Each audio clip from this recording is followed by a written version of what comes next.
as we begin to move on from classical Athens, it's time we move into that transitional period leading up to the Hellenistic and Roman era of Greece. Now, I should first of all call to mind that this term Hellenization and Hellenistic are nomenclature that we coined as scholars. They're not really terms that are found in Greece itself. At least not in the same manner in which we use them. Historically, the Hellenistic period was sometimes considered as a time of decline for Greece, but I think it's actually better to approach it as a kind of evolution or radical change. Throughout the period, we tend to see trends of socio-economic division, but also a continuation of themes that we already saw early on in the Archaic period, mainly things like a decisive focus on the East and the influence of Turkey re-emerging, along with notions of Pan-Hellenism and Greek identity.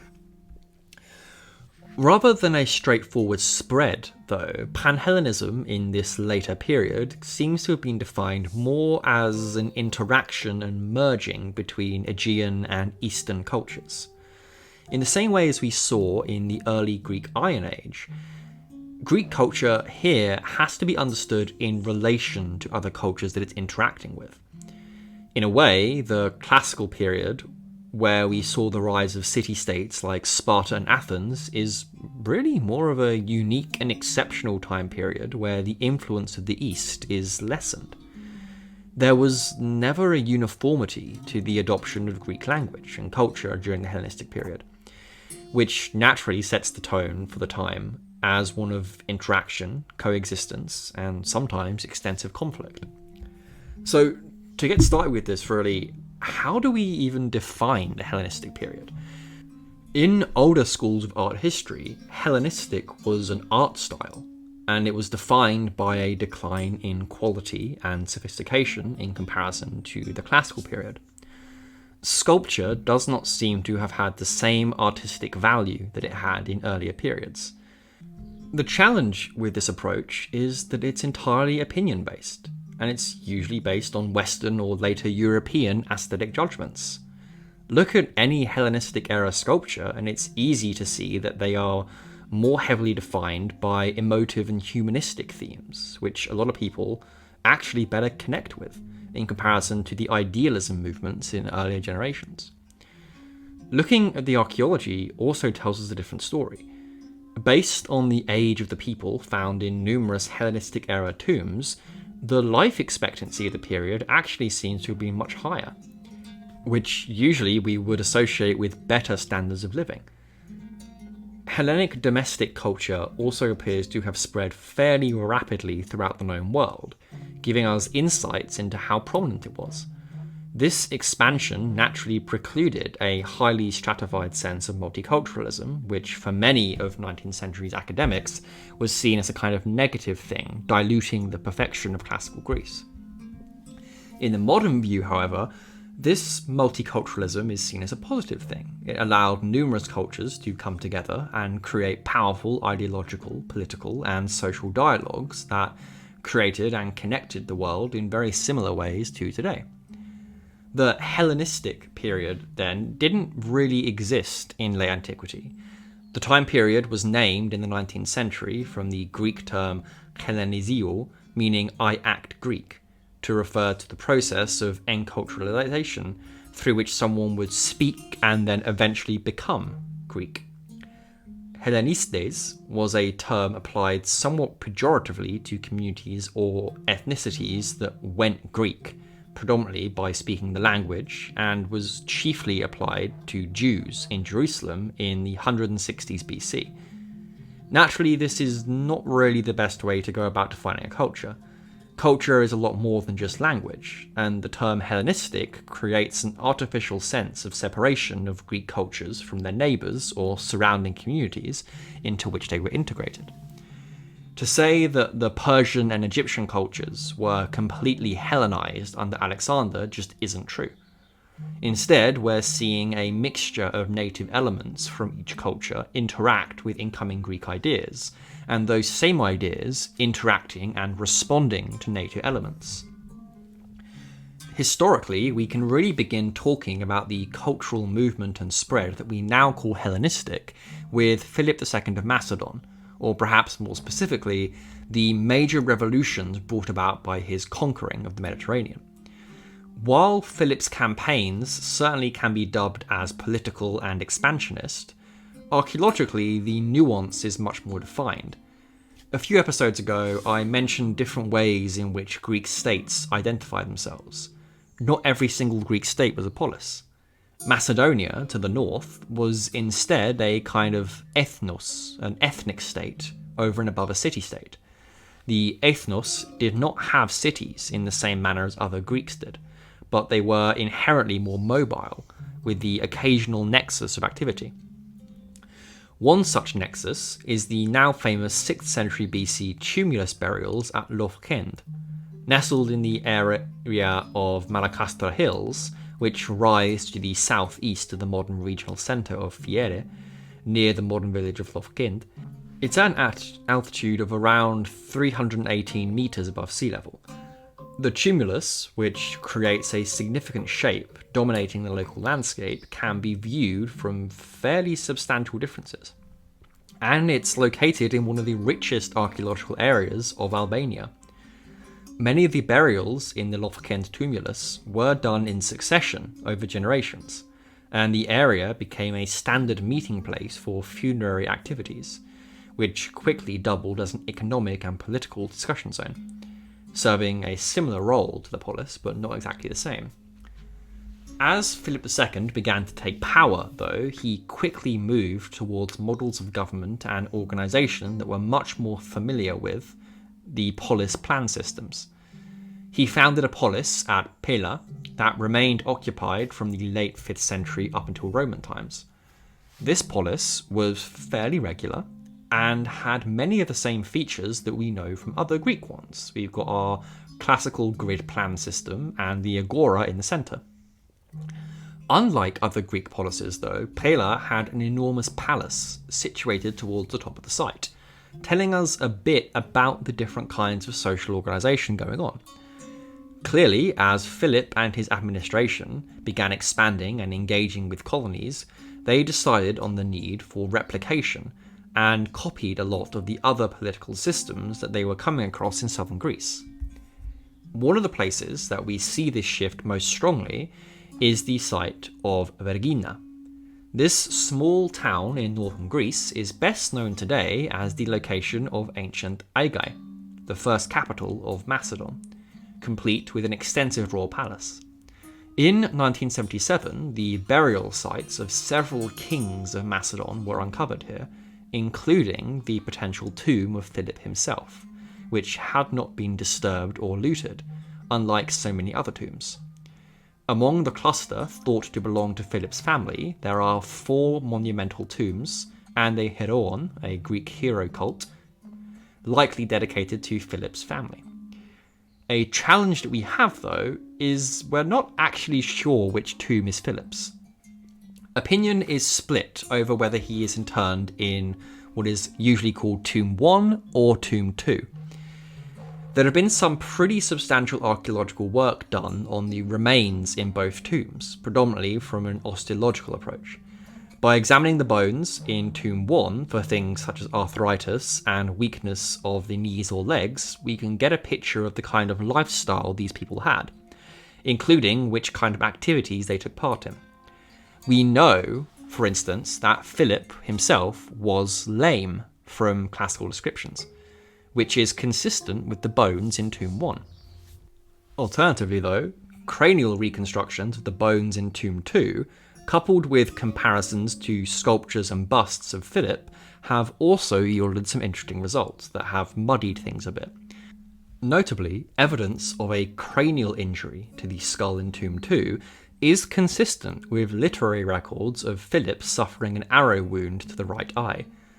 Alongside these osteological arguments, material culture debates centre around the kind of burial goods that we could expect for Philip during the period, and that has divided scholars. Unfortunately, the debates for both sides are quite vitriolic and acrimonious, and no consensus has been reached. In a way, it kind of reminds me of the debates in archaic archaeology around Homer. Even if we do prove Philip is in one tomb or the other, what have we actually learned about the past? What can knowing his final resting place really do for our understanding of Hellenistic period, other than create a good tourist attraction? Well, if we set the identity of the tomb owners aside, there is actually a lot that can be gleaned from the burial goods. Here's a schematic of Tomb 2, with the golden sarcophagus on the left.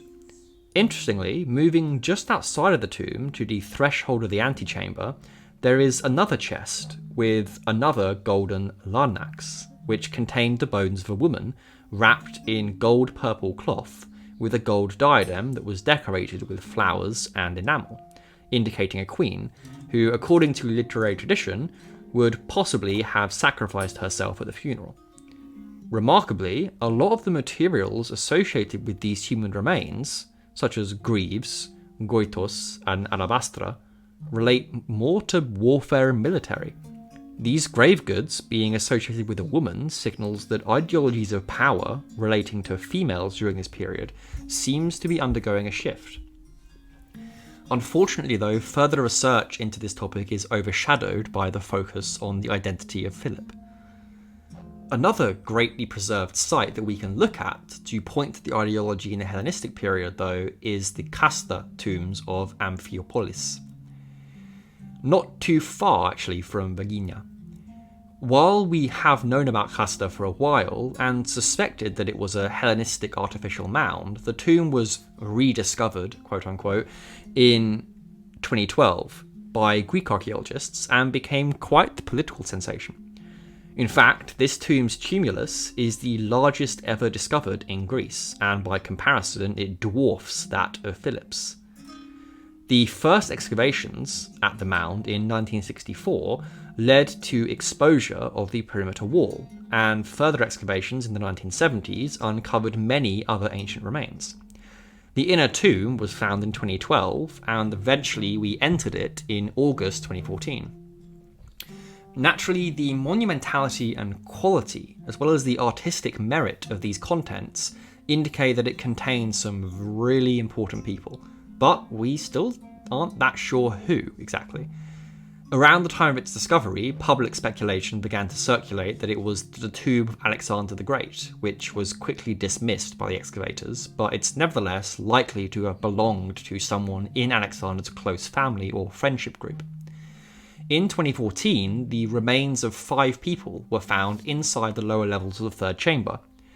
The bodies interned within were those of a woman, likely older than 60, 2 men aged between 35 and 45, and a newborn baby, as well as a 5th person consisting of only a few cremated bone fragments. Based on inscription evidence, the 2 dominant theories are that the Amphipolis tomb was dedicated either to Hephaestion, Alexander's close friend and confidant, or to Olympia, his mother. Either way, the sheer monumentality of these tombs is completely unlike anything we've seen in Athens or on the rest of the mainland. Even the more well-off people in Athens never had anything of this magnitude, so it's a testament to Macedonia's heritage. This wider and more discernible difference between rich and poor is equally reflected in Pella, that polis I mentioned earlier. As an example, we can look at the house of Dionysius there around 350 BC.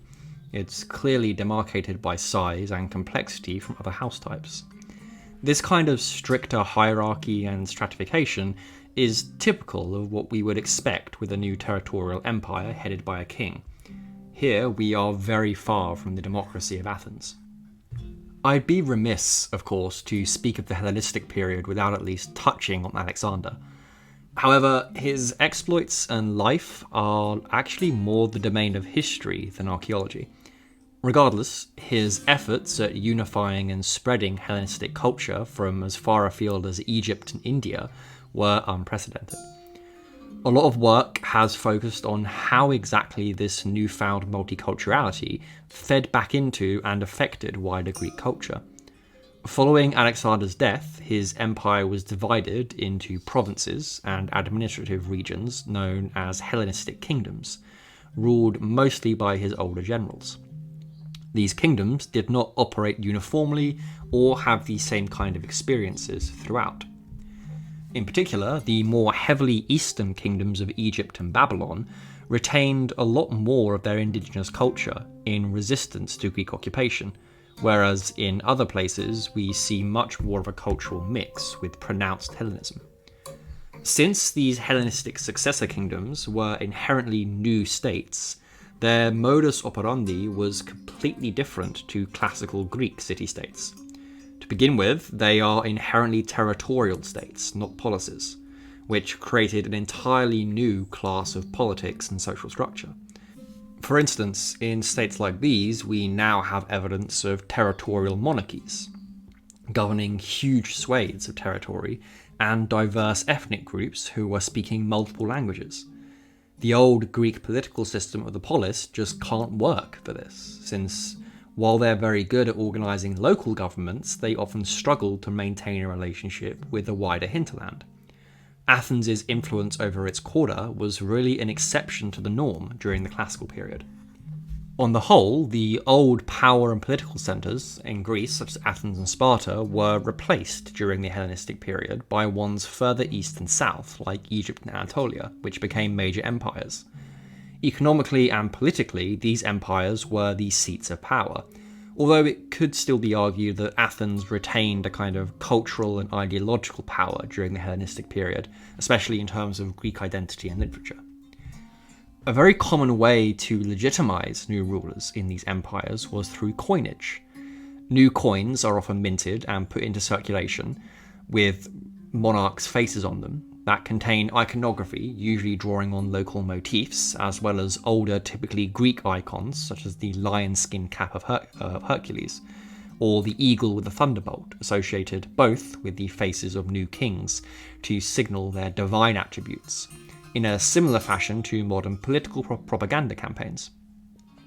Another big way in which these rulers exerted political influence was to take subtle inspiration from the early classical tyrants and build public architecture reflecting their power and prestige.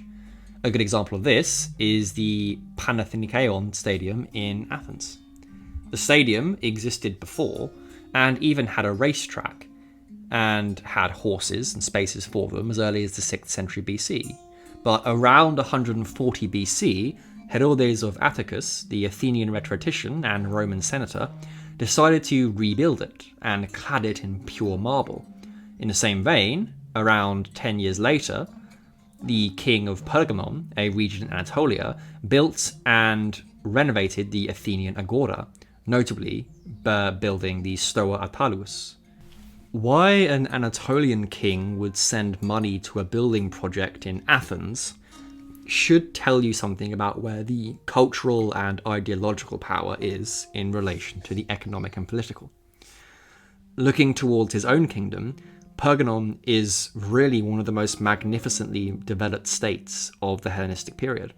The famous altar of Pergamon is now in the Berlin Museum and was originally located right next to the city's palace, likely intended to signify the divine right to rule and the ruler's close personal connection with the gods.